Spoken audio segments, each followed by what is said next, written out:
6 अप्रैल 1945 Hitler की मौत के बाद जर्मनी ने किया सरेंडर वर्ल्ड वॉर टू में, पर अभी तक वर्ल्ड वॉर टू ख़त्म नहीं हुआ था। पर इसलिए अमेरिका ने गिराए 6 अगस्त और 9 अगस्त को जापान पर परमाणु बम। जापान ने किया सरेंडर, पर इस लड़ाई से यूरोप हो चुका था तहस नहस। वहाँ की सरकार के पास ना ही देने को पैसा था, जो बचा हुआ पैसा था वो खाने को इम्पोर्ट करने में ख़त्म हो चुका था। इसीलिए अब अमेरिका ने इंट्रोड्यूस किया मार्शल प्लान यूरोप की भूखी और गरीब जनता के लिए।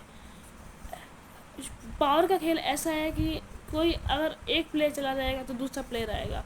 इसलिए अभी नए प्लेयर्स थे ब्रिटेन फ्रांस को रिप्लेस करने वाले, सोवियत यूनियन एंड अमेरिका। ये अभी तो कोल्ड वॉर की शुरुआत तो नहीं हुई थी, पर अमेरिका समझ चुका था कि यूरोप में कुछ करना पड़ेगा। फिर इसलिए अमेरिका ने करा था मार्शल प्लान, जिसके कारण अमेरिका ने यूरोप में इन्वेस्टमेंट की, जैसे कि यूरोप अपने पैर पर खड़ा हो पाया। और इसी से बढ़ी अमेरिका की पॉपुलैरिटी और अमेरिका की पावर और अमेरिका का प्रेजेंस और अमेरिका की इम्पोर्टेंस यूरोप में, जिसके कारण अमेरिका उभरा एक वर्ल्ड लीडर की तरह। ऐसे फिलहाल चाइना अपने BRI project belt and road initiative से कर रहा है, जिससे कि वो दुनिया के 4 सबसे बड़े चौक पॉइंट्स को कंट्रोल करता है। चौक पॉइंट वो नेवल पॉइंट्स होते हैं, यानी कि सी में जो पॉइंट्स होते हैं, जो कि पूरी दुनिया के लिए बहुत ही इंपॉर्टेंट होते हैं, यानी कि जिनसे लगभग पूरी दुनिया का ट्रेड कंट्रोल होता है। और इन 5 चौक पॉइंट से दुनिया का लगभग 50% ट्रेड कंट्रोल होता है।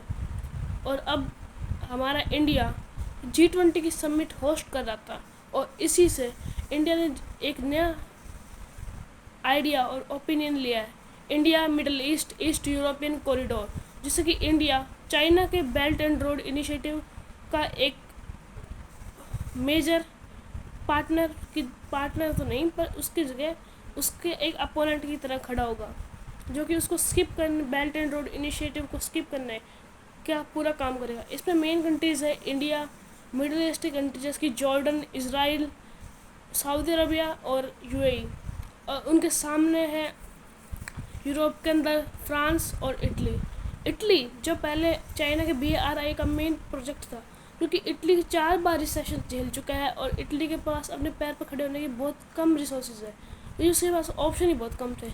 इसलिए इटली के पास बस एक ही ऑप्शन था, चाइना का BRI। पर जैसे ये प्रोजेक्ट इंट्रोड्यूस हुआ, इटली ने BRI से स्किप कर दिया और हमारे इस कॉरिडोर में अपना पार्ट लिया, और इससे इंडिया ग्लोबल ट्रेड को कंट्रोल करना चाहता है। पर ये बहुत आसान नहीं है, क्योंकि जिस रोडवे से इंडिया बनाना चाहता है इस कॉरिडोर को, उसमें पहले से ही चाइना का बहुत बड़ा इन्वॉल्वमेंट है। इंडिया पूरी तरह इससे चाइना को रिप्लेस तो नहीं कर पाएगा, चाइना अच्छा अपोनेंट जरूर बन सकता है।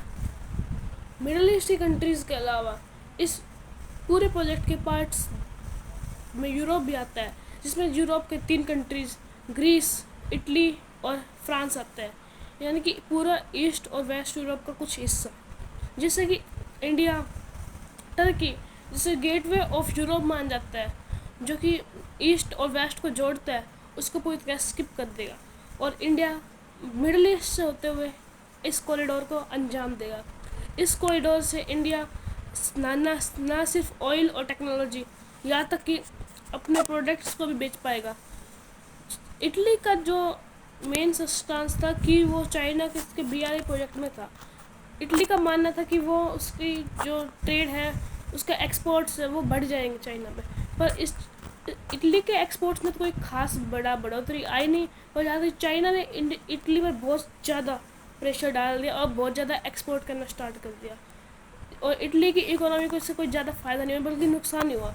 और जी बात है चाइना की फंडिंग की, चाइना ने सिर्फ फंडिंग भी नहीं दी, और चाइना ने वो फंडिंग दूसरी मेजर यूरोपियन कंट्रीज़ को प्रोवाइड करनी स्टार्ट की, जो कि BRI के हिस्से भी नहीं थे। इसलिए इटली के साथ इससे बुरा क्या हो सकता, क्योंकि जब भी चाइना कोई भी कॉन्ट्रैक्ट करने जाता है तो हमने टेबल पे पैसा रखता है, क्योंकि चाइना की इकोनॉमी बहुत बड़ी है। चाइना BRI से अफ्रीकन कंट्रीज़ और दूसरे कंट्रीज़ में लगभग $1 ट्रिलियन ज़्यादा इन्वेस्ट करना चाहता है, जिससे कि चाइना को ही फ़ायदा होगा।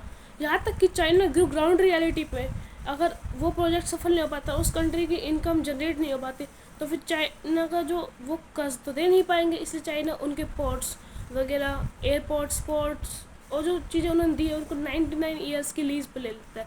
आपको इसका एक एग्जांपल श्रीलंका के हम्बनटोटा पोर्ट के डेवलपमेंट में देखा होगा, जहाँ पर श्रीलंका के लोन ना चुकाने से श्रीलंका एक तो मंदी में चला गया, रिसेशन की रिसेशन पे चला गया, और चाइना ने उसका हम्बनटोटा पोर्ट भी 99 ईयर्स की लीज पे ले लिया।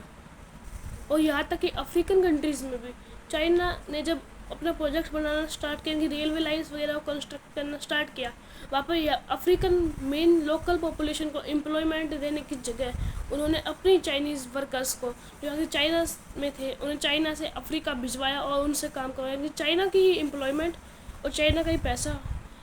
और अगर अफ्रीकन कंट्री यानी कि कुछ गरीब देश है, वो अगर इन चीज़ों के इस्तेमाल ना कर पाए, इन चीज़ों को अच्छे से यूज़ ना कर पाए और उनका इस चीज़ से बेनिफिट ना हो पाए, तो फिर वो सारी इन्वेस्टमेंट वो चाइना के डेब्ट ट्रैप में फंस जाएंगे, वो सारी इन्वेस्टमेंट जाएगी बर्बाद। इस प्रोजेक्ट में यानी कि इंडिया मिडिल ईस्ट कॉरिडोर में इंडिया के मेन 3 पोर्ट्स होंगे, यानी कि वेस्टर्न कोस्ट को मेन 3 पोर्ट्स। हमें दरअसल इसका एक और अल्टरनेटिव था नॉर्थ साउथ इकोनॉमिक कॉरिडोर, जिससे कि इंडिया ईरान के चाबार पोर्ट को डेवलप करता और वहाँ से रशिया के थ्रू अपना इंपोर्ट एक्सपोर्ट जारी रखता। पर उसमें रशिया के पास भी रशिया यूक्रेन वॉर में के बाद मेन फंडिंग रह नहीं पाएगी और इंडिया अकेला चाबार पोर्ट पे एफर्ट डालता है। और ईरान में पहले से ही चाइना का मेन इन्फ्लुएंस है, इसीलिए इंडिया की जो शिप्स होगी वो पहले जाएगी यूएई, फिर यूएई के बाद वो रेलवे लाइन से जाएगी यूएई सऊदी अरबिया बॉर्डर पर। उसमें बीच में थोड़ा सा एरिया जो इंडिया को फुलफ़िल करना पड़ेगा या फिर अदर कंट्रीज़ को फुलफ़िल करना पड़ेगा, वो है सऊदी अरब कैपिटल रियाद और सऊदी अरब यूएई बॉर्डर के बीच का, फिर सऊदी अरब की कैपिटल रियाद और फिर इज़राइल के हैफा पोर्ट तक एक प्रॉपर कनेक्टिविटी है। और जो हैफा पोर्ट है उसे तो हमारी अडानी ग्रुप ही डेवलप कर रही है। इंडिया के पास इसका एक बहुत बड़ा मेजर फ़ायदा है, इंडिया इससे अपनी टेक्नोलॉजी को दूसरी कंट्रीज़ में भी एक्सपोर्ट कर पाएगा। और जैसे कि इसराइल से अच्छे अच्छे वेपन्स और उनकी टेक्नोलॉजी भी इंडिया में ले आएगा और इंडिया में प्रोडक्शन स्टार्ट करेगा, क्योंकि फ़िलहाल यूएसए इसराइल और मिडिल ईस्ट कंट्रीज़ के मतलब आपस में दोस्ती करवाने में लगा हुआ है और इस दोस्ती का इंडिया फ़ायदा उठाएगा। और इस प्रोजेक्ट से चाइना के खिलाफ इंडिया और यूएस से एक अच्छे से प्रॉपर बेनिफिट उठा पाएंगे, क्योंकि जहाँ तक कि सऊदी अरबिया अपना जो ट्रेड है वो चाइना के साथ बढ़ाता जा रहा है, क्योंकि सऊदी अरब और यूएई चाइना के BRI प्रोजेक्ट के एक पार्टनर्स हैं, जिससे कि उनको भी इतना फ़ायदा नहीं हो रहा है। चाइना का ट्रेड यूएस से कई गुना ज़्यादा इंक्रीज़ हो चुका है, पर इसी के साथ साथ एक और कंट्री जिसका ट्रेड यूएस से ज़्यादा इंक्रीज़ हुआ है वो है इंडिया। इंडिया अब सेकंड नंबर पर आ चुका है, चाइना के बाद ट्रेड पार्टनर बन चुका है सऊदी अरबिया का।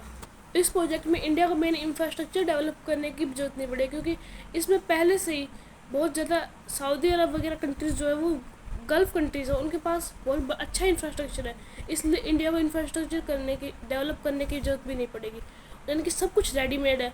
पर इस प्रोजेक्ट को इम्प्लीमेंट करना बहुत बड़ी बात है।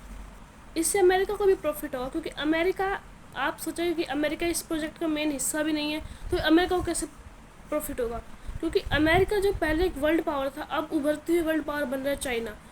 अमेरिका उसको काउंटर करने के लिए कुछ तो कुछ करेगा, इसलिए वो इंडिया का नेटवर्क यूज़ करके चाइना के खिलाफ अपनी जो मेन बात है यानी अपना मेन वर्क है वो कर पाएगा, कि रशिया अभी तक इतनी अच्छी टक्कर नहीं दे पाएगा। और रशिया और चाइना एक साथ एक फ्रंट पे खड़े हैं।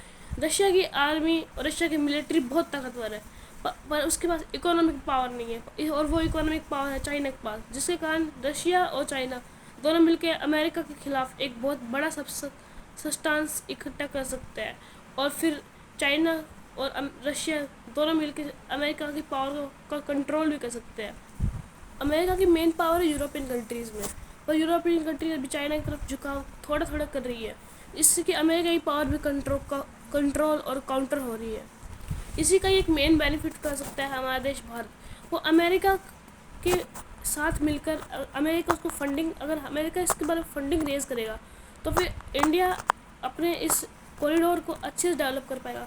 और फंडिंग ही नहीं, अब अमेरिका और बहुत सारी भी चीज़ों से इंडिया की मदद कर रहा है। इसकी मैंने आपको पहले एग्जांपल दिया, अमेरिका इसराइल और मिडिल ईस्ट कंट्रीज़ के साथ उनके रिलेशंस इम्प्रूव।